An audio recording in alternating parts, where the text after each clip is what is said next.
on the committee will have something to say about the other items. So I'll just focus my last question on the hotel motel tax revenue.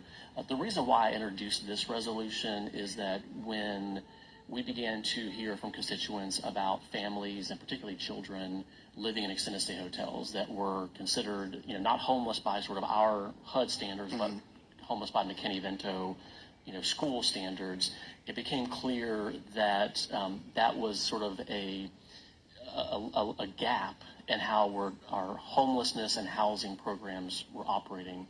And what became apparent to me is that individuals in that situation are at an extended stay hotel and they are in fact paying the 8% tax. And so we asked the budget department to provide where does the hotel motel tax revenue go.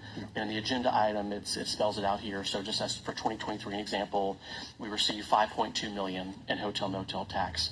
State law requires that DeKalb receive $2 million of that. I think that's like 4% or 3%.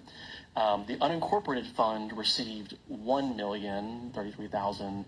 The $2.1 million for DeKalb, $2 million for unincorporated fund, which can be used sort of for a various number of things on operations, and then $1,033,000 for the CIP fund, which I think a lot of times we were going to parks and recs and trails and things. And so my general thought was, is there a way just to sort of acknowledge that there's a lot of individuals that are low income, that are experiencing homelessness, as families, are paying a tax, but they're not getting any benefit out of it.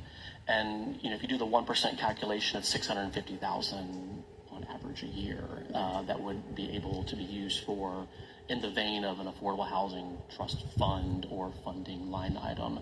And I'm certainly open to feedback from you and the administration and the budget office, certainly on, is 1/8 of that 8%, is that too high? Do we need to consider a 16th of that?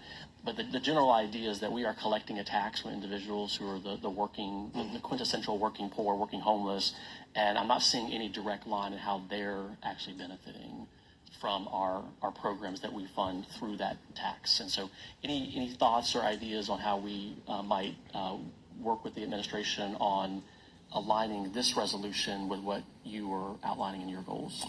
Yeah, absolutely. So just a couple of things, and I'm glad we're actually having this conversation. I'm kind of put it this way, I've been burned before on language not being very specific. And so when you read the resolution, it says take 1% of 8%.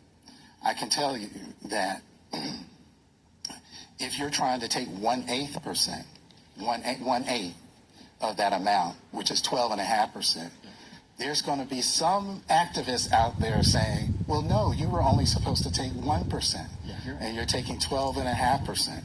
So I think that's just a little nit that needs to be kind of corrected within the language. But beyond that, I really do like, and I like the concept of having an affordable housing trust fund. I would, like to do a couple of different things. Make sure that a feasibility analysis is done so that we can know and understand what other effects taking, these funds, this 12.5%, the hotel tax, and diverting it to the Affordable Housing Trust Fund, what kind of impact, that would have on other agencies, number one. Number two, I would like for some consideration to be made in the structure of the Affordable Housing Trust Fund to allow it the flexibility to leverage the county's contribution, via the tax, so that you could attract both third-party capital, philanthropic capital, and other types of contributions and donations. And I think that's incredibly important and key, because